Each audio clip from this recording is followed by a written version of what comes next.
Hello there, welcome back to Jennie Designs with Paper and this week's episode of Crime and Coloring, where we take an alphabetical journey through the United States and revisit some of the earliest crimes.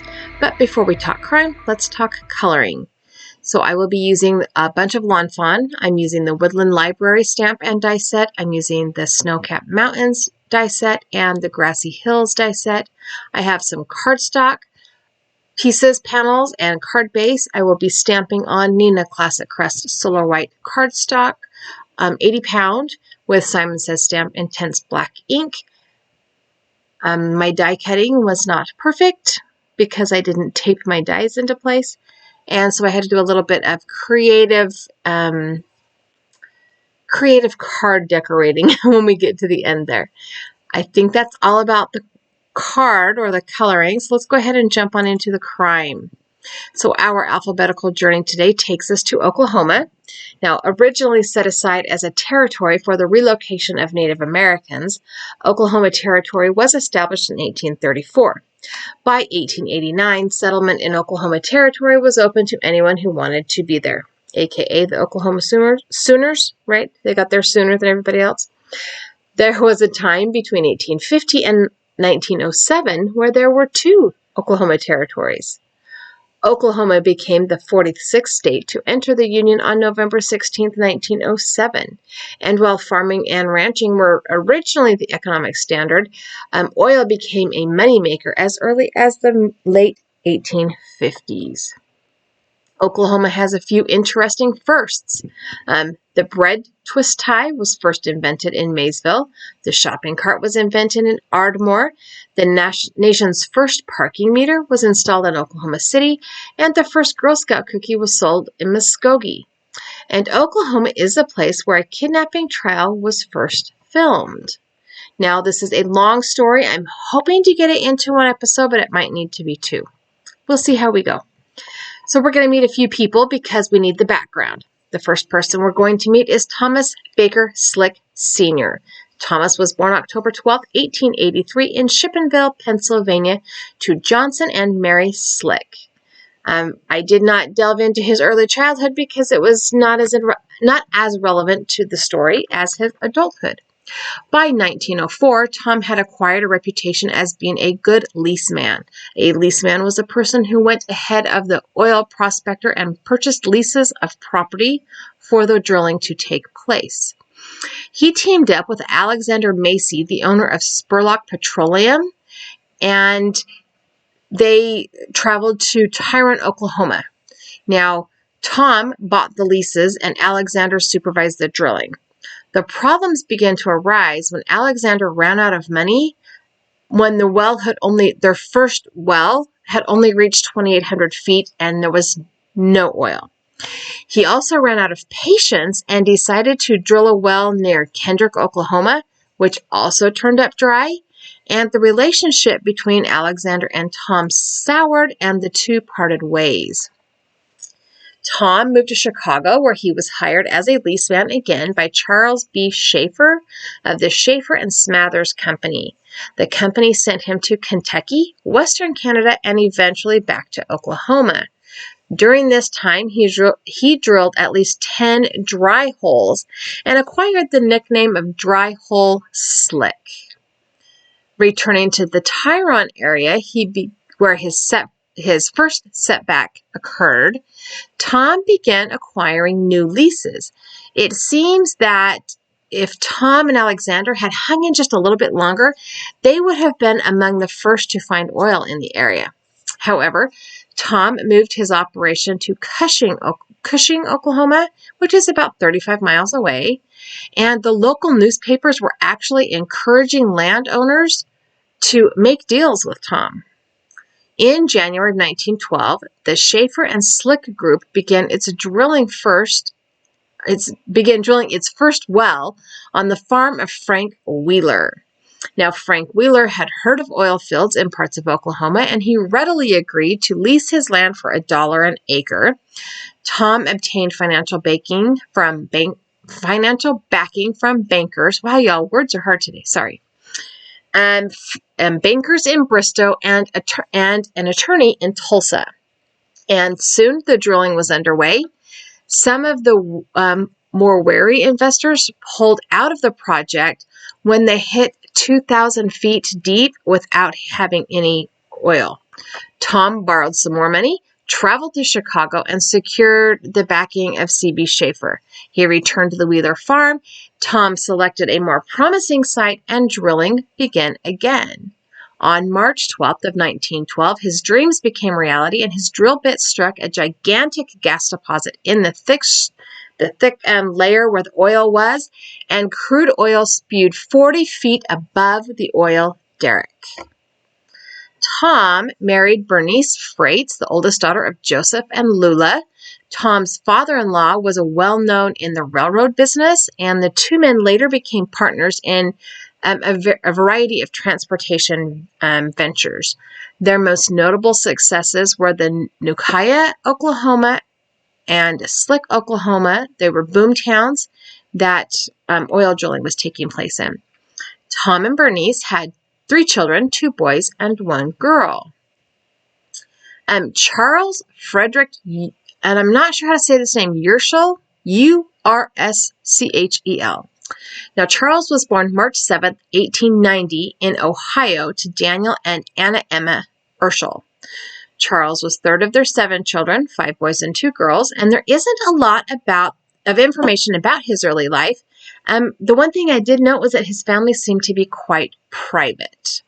I did find a draft card for World War I and VA records, so Charles must have been in the military. On October 12, 1915, Charles married Florid Slick, Tom's sister. Tom and Charles became friends and business partners, and in fact, Charles was appointed as the executor of Tom's estate. Charles and Florid, or Flo as she was called, had one son named Charles Jr. Tom died of a stroke following a surgery in August of 1830 at the age of 46 and he was in Massachusetts for surgery. He was buried in Pennsylvania, where he was born. Flo, Charles's wife and Tom's sister, died about a year later, 6 or 8 months later, in April of 1931, very suddenly. She was actually found on the bathroom floor by a maid, a housekeeper. Sometime after Tom and Flo had passed away, Charles and Bernice got married. Now, I could not find their marriage date, but they were married, and their marriage made them one of the wealthiest couples in Oklahoma. That was a lot. We're going to jump into the crime story a little bit here. At 11:15 p.m. on Saturday, July 22nd, 1933, Charles and Bernice were playing bridge with their friends, Mr. and Mrs. Walter Jarrett, on the screened-in porch of Charles and Bernice's home in Oklahoma City. 2 men, one armed with a machine gun and the other with a pistol, opened the screen door, walked inside, asked who was Mr. Urschel. Nobody replied, so the men said, quote, "Well, we will take both of them," end quote. And after warning the women against calling for help, they marched Charles and Walter out of the house, up the street to where they had parked their car, put them in the Chevy sedan, and drove away. Now, this happens after the Lindbergh kidnapping had occurred, and in the forefront of the minds of American people, the Lindbergh kidnapping was like this huge thing, and so people kind of now had a plan in play. When somebody's kidnapped, you call the FBI, right? So, in accordance with the Attorney General's advice to the public, Bernice immediately phoned J. Edgar Hoover, director of the FBI. I guess those who were in danger of kidnapping for ransom had his direct line. I don't know. But she called Director Hoover. And after the call was made, special agents were sent to Oklahoma City for the investigation of the kidnapping of Charles. Now, at 1 o'clock in the morning on Sunday, July 23rd, Walter made his way back to Charles and Bernice's home. The 2 men, Charles and Walter, had been driven to the outskirts of the city, where the kidnappers had turned right onto a dirt road that ran parallel to the 23rd Street Highway. They then went northeast, about 12 miles from the city. After they crossed a small bridge, they came to an intersection. The kidnappers opened the car, pulled Walter out of the car after they determined who was Walter and who was Charles, and they took $50 from Walter's wallet and told him not to tell anybody the direction they were going in, and they drove away. And Walter said he watched the car head south. So then Walter, walks himself back to Bernice and Charles's home. So after the kidnapping became public information or became known, there was numerous letters and phone calls and other leads that came in, many of which were anonymous. And all of these leads had to be followed, but few turned out to be valuable. And the interesting thing was that the leads were coming in from all over the United States. Like, how far did they think these guys had gone? It had not been that long a time. But anyway, fast forward a couple days to July 26th. The man named J.G. Catlett, I think the J stood for James. J.G. Catlett was an oil man from Tulsa, Oklahoma, and he happened to be a close friend of Charles.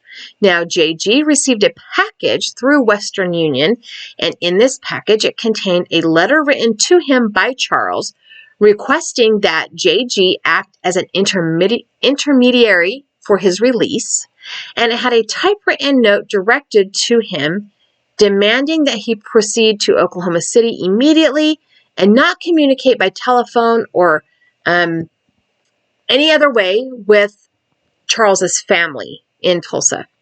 It also included a personal letter from Charles to Bernice. Now, the package also contained a typewritten letter addressed to a Mr. E.E. Kirkpatrick of Oklahoma City, and this is part of what it said. So, quote, "Immediately upon receipt of this letter, you will proceed to obtain the sum of $200,000 in genuine used Federal Reserve currency in the denomination of $20 bills. It will be useless for you to attempt taking note of serial numbers, making up dummy packages, or anything else in the line of attempted double cross. Bear this in mind. Charles will remain in our custody until money has been inspected and exchanged, and furthermore, will be at the scene of contact for payoff. And if there should be any attempt at double cross, it will be he that suffers the consequence. Run this ad for 1 week in the Daily Oklahoman, a newspaper. And this is the ad they were supposed to run in order to communicate with the kidnappers. Quote, for sale, 160 acres land, good 5-room house, deep well, also cows, tools, tractors, corn, and hay. $3,750 for a quick sale. Terms, box number. You will hear from us as soon as convenient after insertion of the ad." So, end quote. In case you're wondering, that would be about $4.8 million today. So that was a whole bunch of money in $20 bills, nonetheless. So E.E. did what he was told to do and placed the ad. Then on the 28th of July, an envelope addressed to the Daily Oklahoman, the newspaper, Box H807 was received, and it came from Joplin, Missouri, and it was a letter to E.E. Kilpatrick, and it read, in part, I don't have the entire letter, quote, "You will pack $200,000 in used, genuine Federal Reserve notes of $20 denomination in a suitable, light-colored leather bag, and have someone purchase transportation for you, including a berth, aboard train number 28, which departs at 10:10 p.m. via the MK&T lines for Kansas City, Missouri. You will ride on the observation platform where you may be observed by someone at some station along the line between Oklahoma City and Kansas City. If indications are all right, somewhere along the right-of-way, you will observe a fire on the right side of track facing direction train is bound. That first fire will be your cue to prepare to throw bag to track immediately after passing second fire.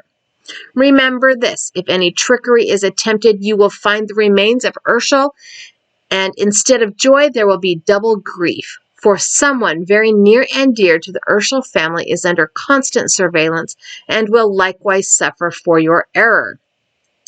If there is the slightest hitch in these plans, for any reason whatsoever not your fault, you will proceed into Kansas City, Missouri, and register at the Mulbach Hotel under the name of E. Kincaid of Little Rock, Arkansas, and wait for further instructions.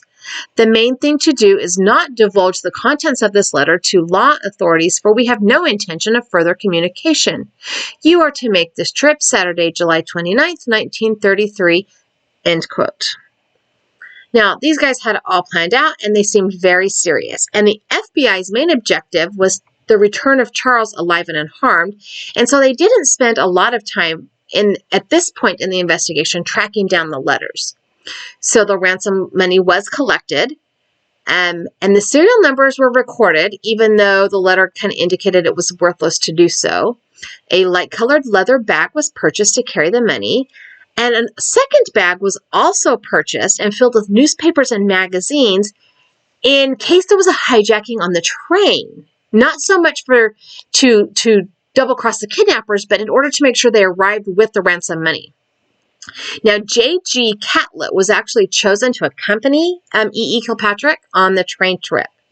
So J.G. sat just inside the rear end of the observation car, and E.E. sat on the observation platform with the bag containing the magazines. He remained on the observation platform all night, riding there all the way to Kansas City, but he saw no signal fires.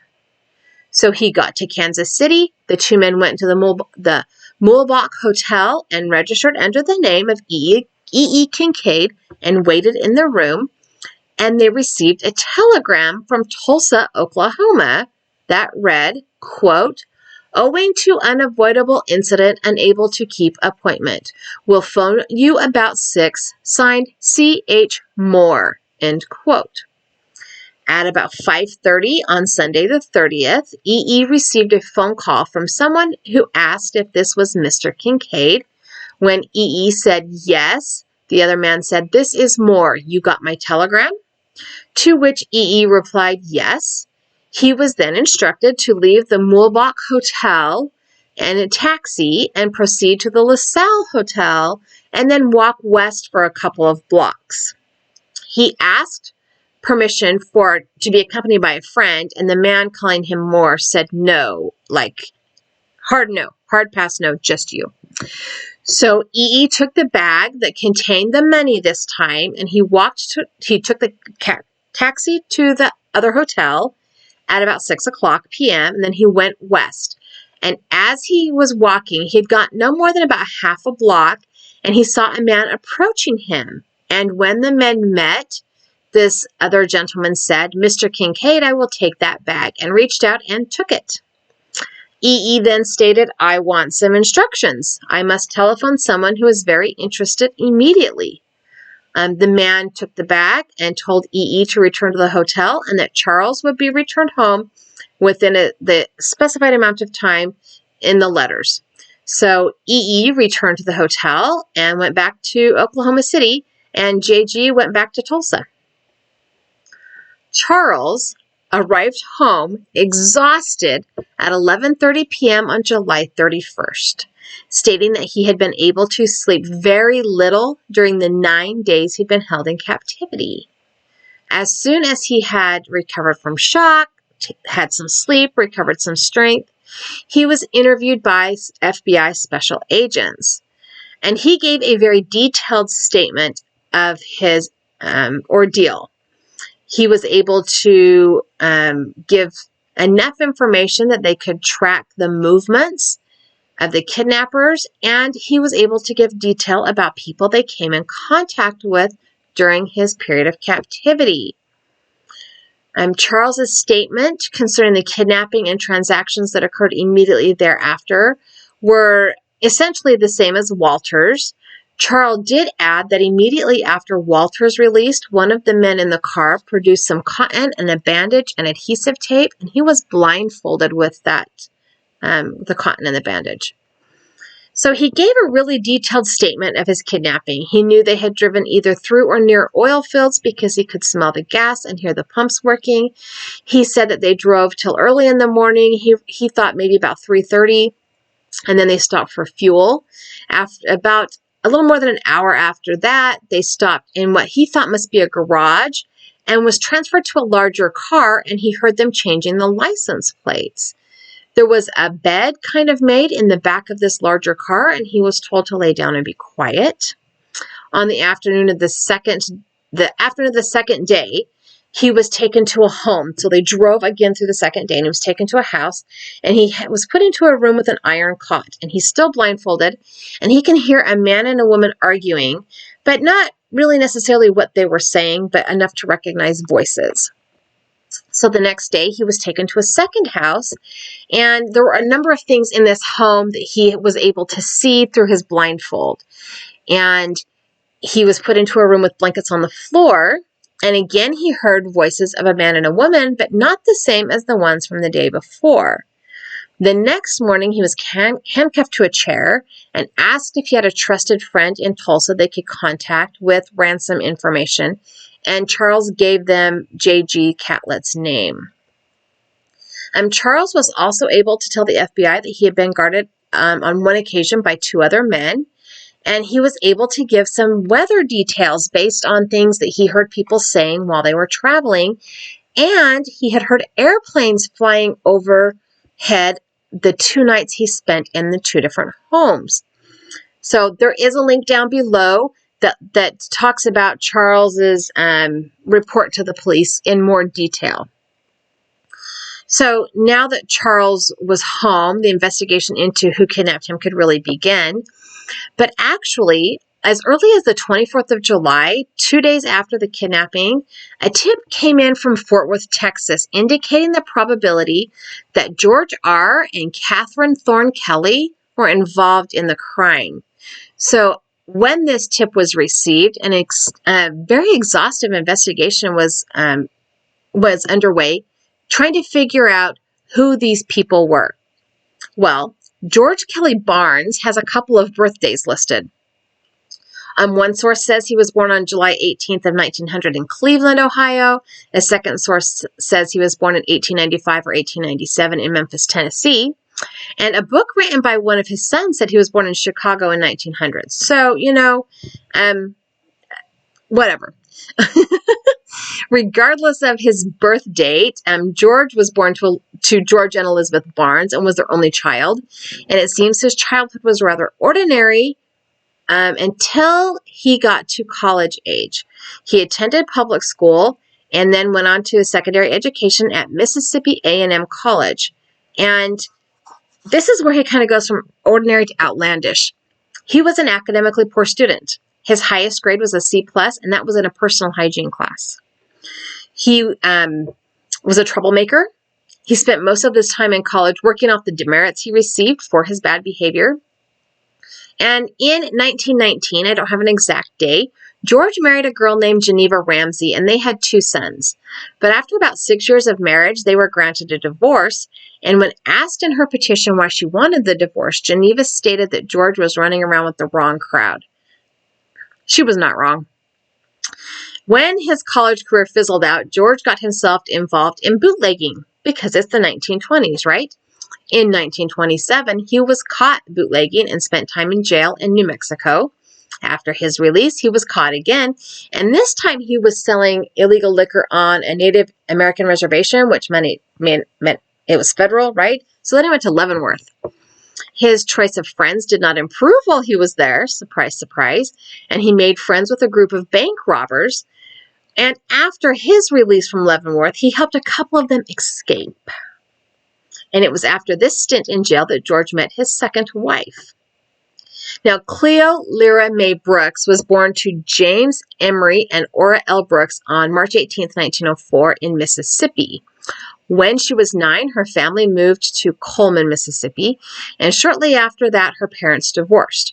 Her mother started working as a hotel manager, and, Ora eventually married a rancher and political figure named Robert G. Boss was a nickname Shannon of Paradise, Texas. And they were married in 1927.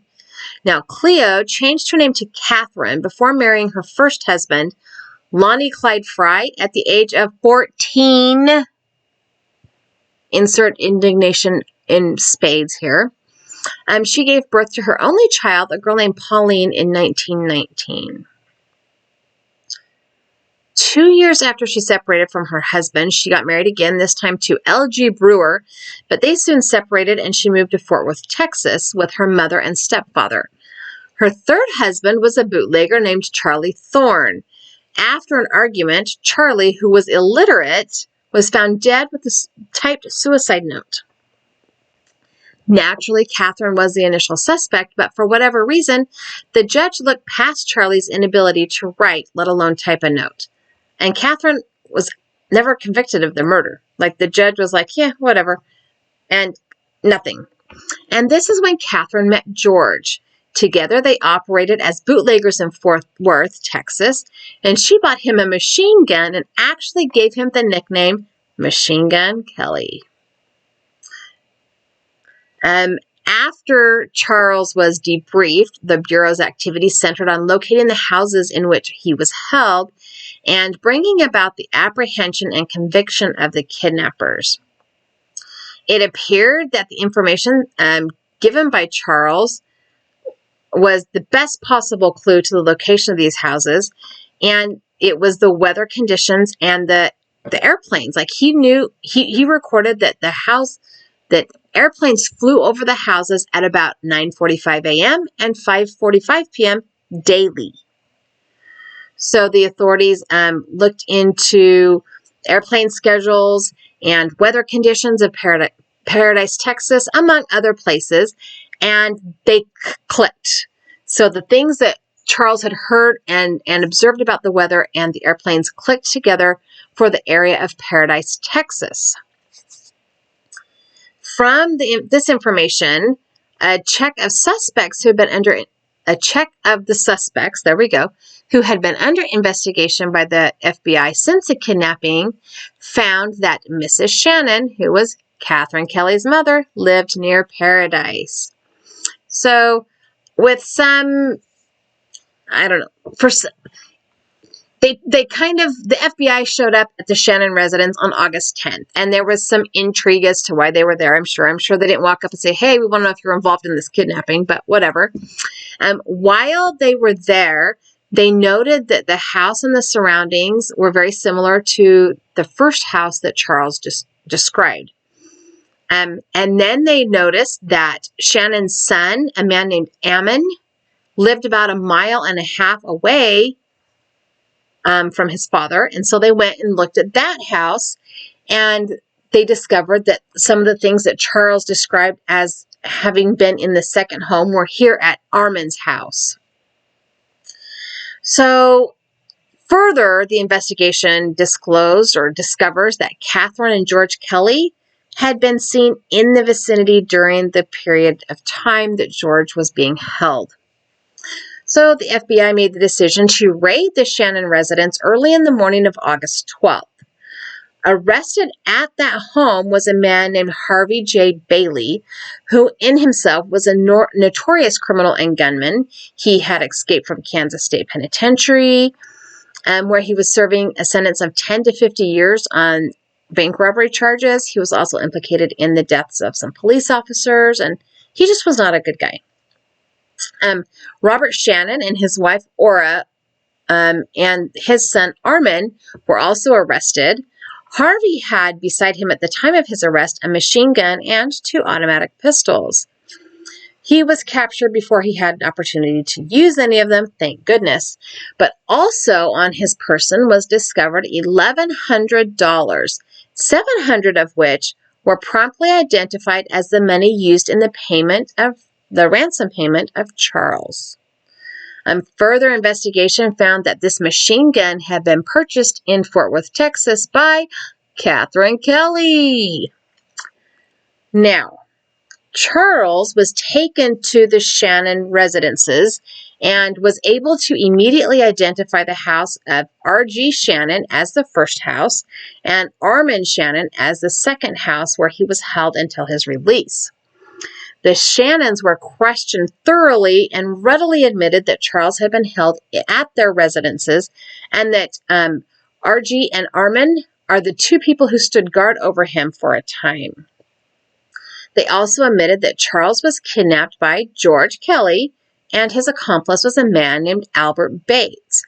Albert was a criminal with a lengthy record, and he was actually arrested and taken into custody in Denver on another charge. And at the time of his arrest, he had on himself $660, which was also able to be traced back to the ransom money. He also had a machine gun. The FBI was able to trace the serial numbers of the ransom money, and they followed the money, and they arrested quite a few people for being involved with the kidnapping and then the money laundering of the ransom money. But all of the arrests were made in the hopes of tracking down Machine Gun Kelly and his wife/co-criminal Catherine. And capture them they did. The investigation conducted determined that the Kellys were living at the residence of J.C. Techner, and that was in Memphis, Tennessee. So special agents from Birmingham, Alabama were sent to Memphis, and on the early morning hours of September 26, 1933, a raid was conducted. George and Catherine Kelly were taken into custody by FBI agents and Memphis police. Now, caught without his infamous weapon, George Kelly allegedly cried, quote, "Don't shoot, G-men, don't shoot," as he surrendered to the FBI agents. Now, whether or not he actually said those words, the term G-man, which had previously been applied to all federal investigators, became synonymous with FBI agents. That's when that tie-in became. Machine Gun Kelly and his wife Catherine were immediately taken to Oklahoma City for investigations, questioning, and trial. Now, there is a lot about their trial, but we will condense it into this. On October 12, 1933, George and Catherine Kelly were convicted and sentenced to life imprisonment. The trial of George Machine Gun Kelly and his wife Catherine was the first trial where the proceedings were filmed. There we go. There's Oklahoma's famous first. 21 people were convicted in this case, and the sentences were varied, and they included 6 life sentences and other sentences totaling 58 years, 2 months, and 3 days. And one of the sources linked below lists all of the people who were convicted and what their sentence was. Machine Gun Kelly actually died of a heart attack at the federal penitentiary in Leavenworth, Kansas on July 18, 1954. Catherine Kelly was released from prison in Cincinnati in 1958, and she passed away in 1985. I was alive then. One tidbit of information I found was it wasn't the FBI who initially kept track of the serial numbers on the ransom money. It was Bernice. And because she kept track of those numbers, she was able to give them to the FBI, who was able to follow the money all the way to Memphis and the Kellys. So good job, Bernice. Bernice passed away on May 30th, 1970 in Bexar County, Texas. So I did read in a little bit of my research that Charles Jr. actually wrote a book that talked about his father's kidnapping ordeal. I assume that he lived with Charles and Bernice after his mother passed away, but I did not look into that too much. We could do a whole crime and coloring on George Machine Gun Kelly, I'm sure. I mean, his crimes were bootlegging, bank robbery,